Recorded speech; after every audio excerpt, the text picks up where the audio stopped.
दोस्तों, आप सभी का एक बार फिर से स्वागत है हमारे चैनल दुर्गा भक्ति मार्ग में। आज मैं आप सभी को बताऊंगी हनुमान जी को पंचमुखी क्यों कहा जाता है। लंका में महाबलशाली मेघनाद के साथ बड़ा ही भीषण युद्ध चला। अंततः मेघनाद मारा गया।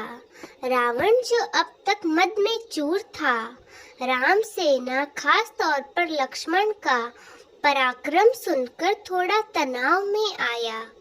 रावण को कुछ दुखी देखकर रावण की माँ कैकसी ने उनके पास ताल में बसे दो भाइयों अहिरावण और महिरावण की याद दिलाई। रावण को याद आया कि यह दोनों तो उसके बचपन के मित्र रहे हैं। लंका का राजा बनने के बाद उनकी सुध ही नहीं रही थी। रावण यह भली प्रकार जानता था कि अहिरावण व महिरावण तंत्र मंत्र के महापंडित, जादू टोने के धनी और माँ कामाक्षी के परम भक्त हैं। रावण ने उन्हें बुलावा भेजा और कहा कि वह अपने छल बल कौशल से श्री राम व लक्ष्मण का सफाया कर दे।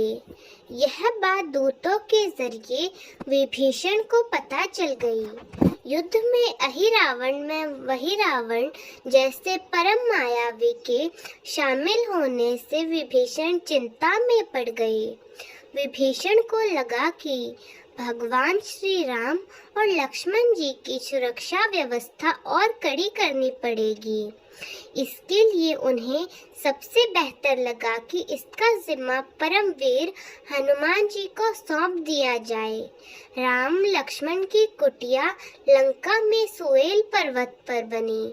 हनुमान जी ने भगवान श्री राम की कुटिया के चारों ओर एक सुरक्षा घेरा खींच दिया। कोई जादू टोना, तंत्र मंत्र का असर या मायावी राक्षस इसके भीतर नहीं घुस सकता था। अहिरावण और महिरावण श्री राम और लक्ष्मण को मारने उनकी कुटिया तक पहुँचे, पर इस सुरक्षा घेरे के आगे उनकी एक ना चली और वे दोनों असफल रहे। ऐसे में उन्होंने एक चाल चली। महिरावण विभीषण का रूप धर के कुटिया में घुस गया। राम व लक्ष्मण पत्थर की सपाट शिलाओं पर गहरी नींद सो रहे थे। दोनों राक्षसों ने बिना आहट के शिला समेत दोनों भाइयों को उठा लिया और अपने निवास पाताल की ओर लेकर चल दिए। विभीषण लगातार सतर्क थे। उन्हें कुछ देर में ही पता चल गया कि कोई अनहोनी घट चुकी है। विभीषण को महिरावण पर शक था। उन्हें राम लक्ष्मण की चिंता सताने लगी।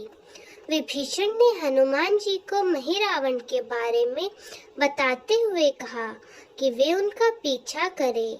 लंका में अपने रूप में घूमना राम भक्त हनुमान जी के लिए ठीक न था, सो उन्होंने पक्षी का रूप धर लिया और पक्षी के रूप में ही निकुंभला नगर की ओर पहुंच गए। निकुंभला नगरी में पक्षी रूप धरे हनुमान जी ने कबूतर और कबूतरी को आपस में बतियाते सुना। कबूतर कबूतरी से कह रहा था, अब रावण की जीत पक्की है। अहिरावण व महिरावण राम लक्ष्मण की बलि चढ़ा देंगे। बस इतने में ही सारा युद्ध समाप्त।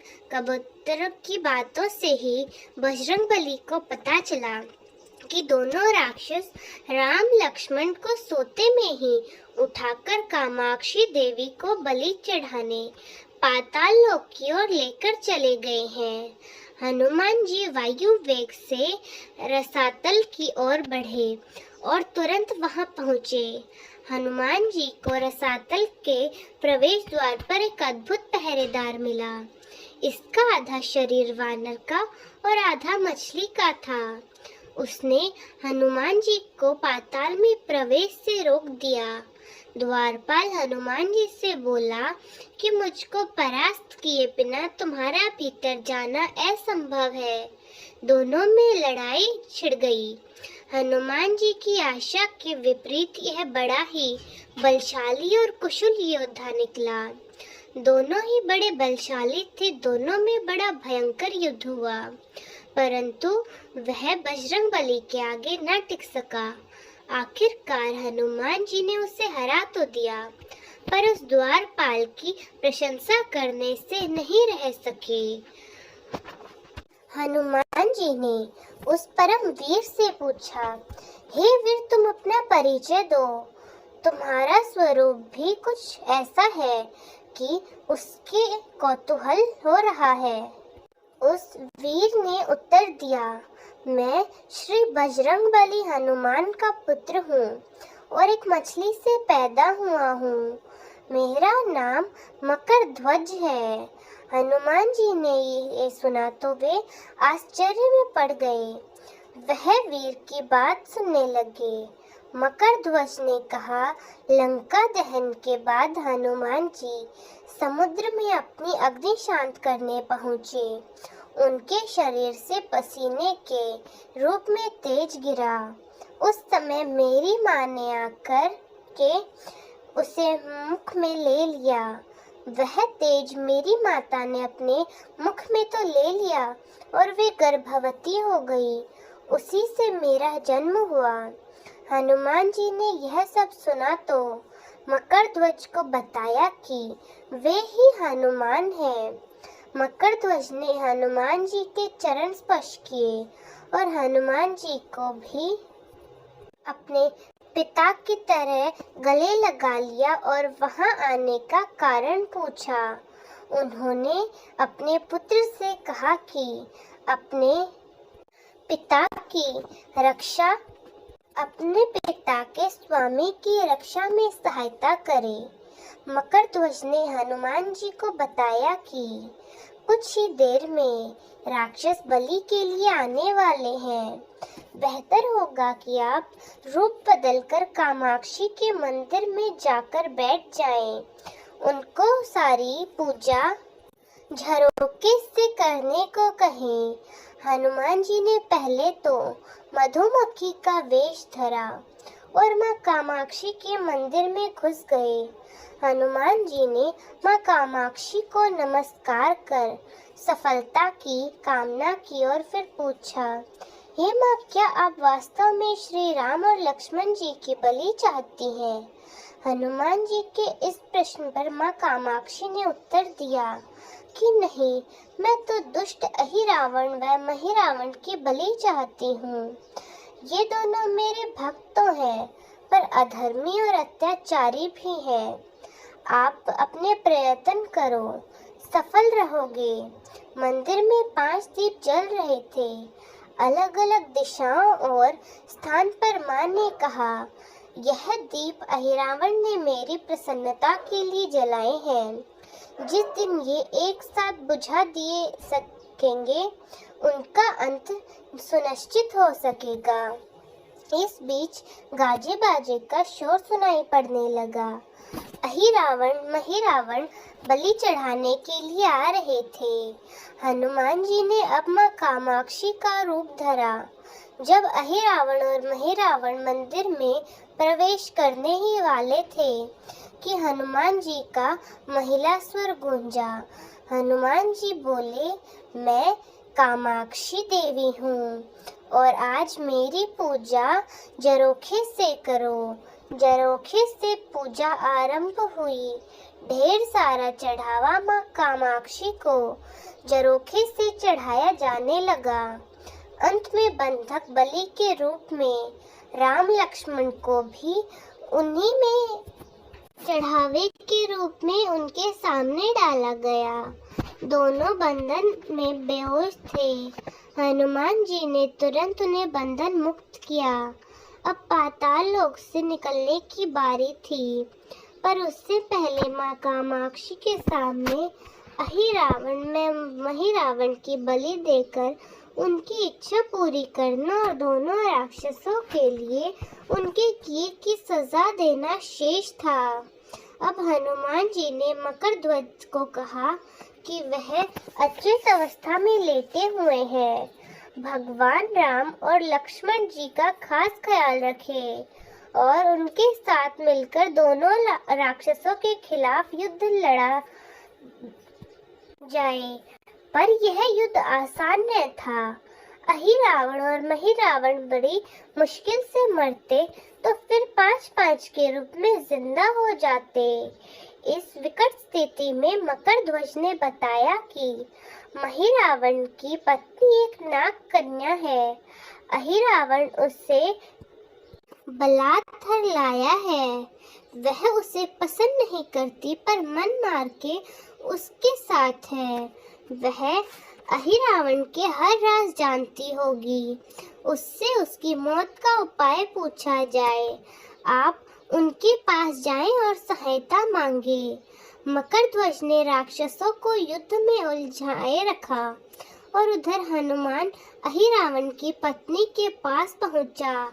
नाग कन्या से उन्होंने कहा कि यदि तुम अहिरावण के मृत्यु का भेद बता दो तो हम उसे मारकर तुम्हें उस दुष्ट के चंगुल से मुक्त कर देंगे। अहिरावण की पत्नी बोली कि मेरा नाम चित्रसेना है। मैं भगवान विष्णु की परम भक्त हूँ। मेरे रूप पर अहिरावण मर मिटा और मेरा अपहरण कर यहाँ कैद किए हुए है। पर मैं उसे नहीं चाहती, लेकिन मैं अहिरावण का भेद तभी बताऊंगी जब मेरी इच्छा पूरी की जाएगी। हनुमान जी ने अहिरावण की पत्नी नाग कन्या चित्रसेना से पूछा कि आप अहिरावण के मृत्यु का रहस्य बताने के बदले में क्या चाहती हैं? आप मुझसे अपनी शर्त बताएं, मैं उसे जरूर पूरा करूंगा। चित्रसेना ने कहा, दुर्भाग्य से अहिरावण जैसा असुर मुझे हर लाया। इससे मेरा जीवन खराब हो गया। मैं अपने दुर्भाग्य को सौभाग्य में बदलना चाहती हूँ। अगर आप मेरा विवाह श्री राम से कराने का वचन दें तो मैं अहिरावण का वध के रहस्य बता दूंगी। हनुमान जी सोच में पड़ गए। भगवान श्री राम तो एक पत्नी निष्ठ हैं। अपनी धर्म पत्नी देवी सीता को मुक्त कराने के लिए ही असुरों से युद्ध कर रहे हैं। वह किसी और से विवाह की बात तो कभी भी न स्वीकारेंगे। मैं कैसे वचन दूं?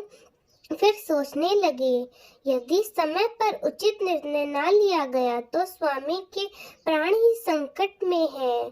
असमंजस की स्थिति में बेचैन हनुमान जी ने ऐसी राह निकाली कि सांप भी मर गया और लाठी भी न टूटी। हनुमान जी बोले, तुम्हारी शर्त स्वीकार है, पर हमारी भी एक शर्त है। यह विवाह तभी होगा जब तुम्हारे साथ भगवान राम जिस पलंग पर आसीन होंगे वह सही सलामत रहना चाहिए। यदि वह टूटा तो इसे अपशगुन मानकर वचन से पीछे हट जाऊंगा।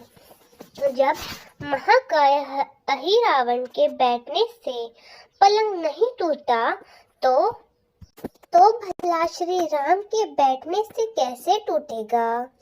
यह सोचकर चित्रसेना तैयार हो गई। उसने अहिरावण समेत सभी राक्षसों के अंत का सारा भेद बता डाला। चित्रसेना ने कहा, दोनों राक्षसों के बचपन की बात है। इन दोनों के कुछ शरारती राक्षस मित्रों ने कहीं से एक ब्राह्मणी को पकड़ लिया। मनोरंजन के लिए वे उस ब्राह्मणी को बार बार कांटों से छेड़ रहे थे। ब्राह्मणी साधारण ब्राह्मणी न थी, वह बहुत ही मायावी थी, किंतु किसी कारणवश वह पकड़ में आ गई। ब्राह्मणी की पीड़ा सुनकर अहिरावण व महिरावण को दया आ गई और अपने मित्रों से लड़कर उसे छुड़ा लिया। मायावी ब्राह्मणी का पति भी अपनी पत्नी की पीड़ा सुनकर आ गया। अपनी पत्नी की मुक्ति से प्रसन्न होकर उस भंवरे ने वचन दिया कि तुम्हारे उपकार का बदला हम सभी ब्राह्मण जाति मिलकर चुकाएंगे। ये भंवरे अधिकतर उनके शयन कक्ष के पास रहते हैं। यह सब बड़ी भारी संख्या में है। दोनों राक्षसों को जब भी मारने का प्रयास किया हुआ, ये मरने को तो हो जाते हैं, पर तब उनके मुख में ये ब्राह्मणे एक अमृत की बूंद डाल देते हैं। उस अमृत की बूंद के कारण ये दोनों राक्षस मरकर भी नहीं मरते और जिंदा हो जाते हैं। इनके कई कई रूप उसी अमृत के कारण हैं। इन्हें जितनी बार फिर से जीवन दिया गया, उनके उतने ही नए रूप बन गए। इसलिए आपको पहले इन भंवरों को मारना होगा। हनुमान जी यह रहस्य जानकर लौटे। मकरध्वज ने महिरावण और अहिरावण को युद्ध में उलझा रखा था, तो हनुमान जी ने भंवरों का खात्मा शुरू किया।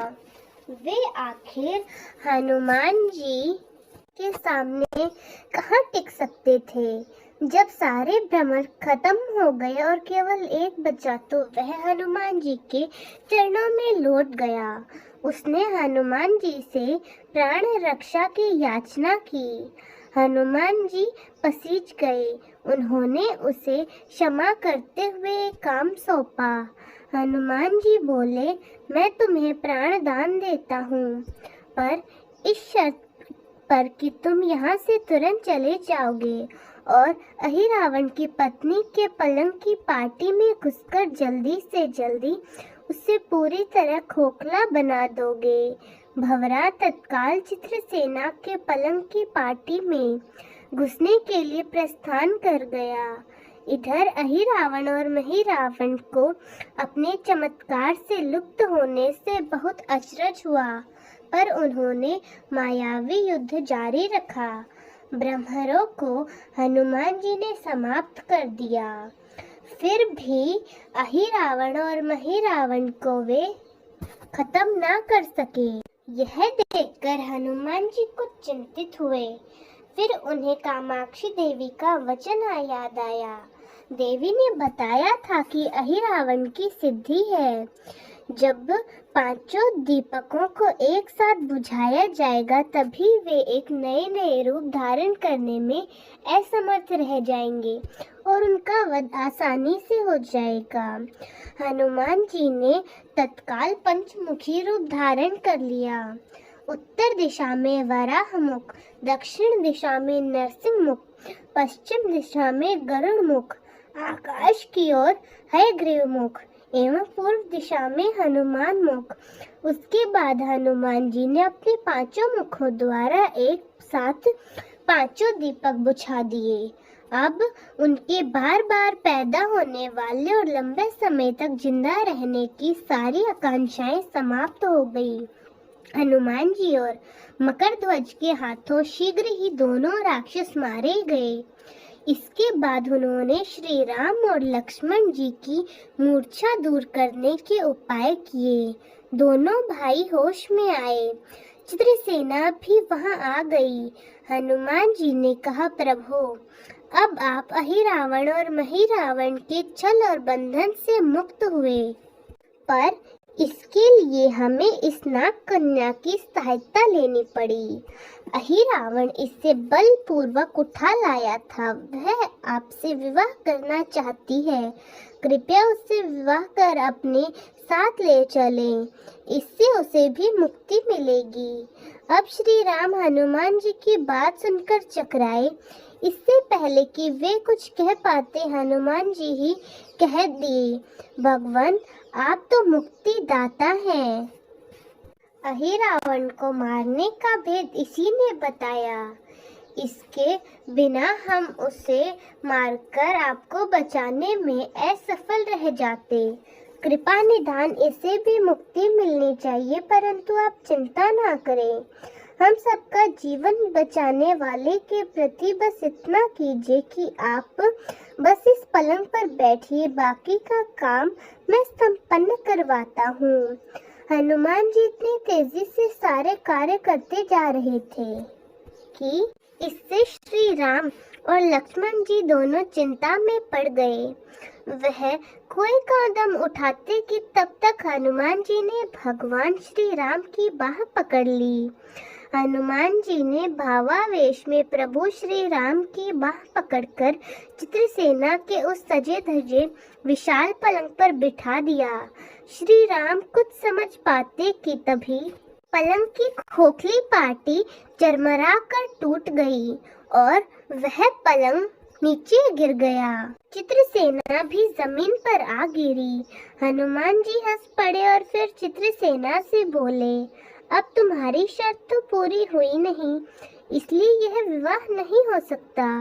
तुम मुक्त हो और हम तुम्हें तुम्हारे लोग भेजने का प्रबंध करते हैं। चित्रसेना समझ गई कि उसके साथ छल हुआ है। उसने कहा कि उसके साथ छल है। मर्यादा पुरुषोत्तम के सेवक उनके सामने किसी के साथ छल करे, यह तो बहुत अनुचित है। मैं हनुमान जी को श्राप दूंगी।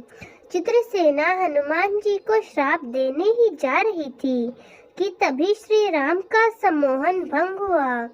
वह इस पूरे नाटक को समझ गए। उन्होंने चित्रसेना को समझाया कि मैंने एक पत्नी धर्म से बंधे होने का संकल्प लिया है, इसके लिए हनुमान जी को यह करना पड़ा। उन्हें क्षमा कर दो।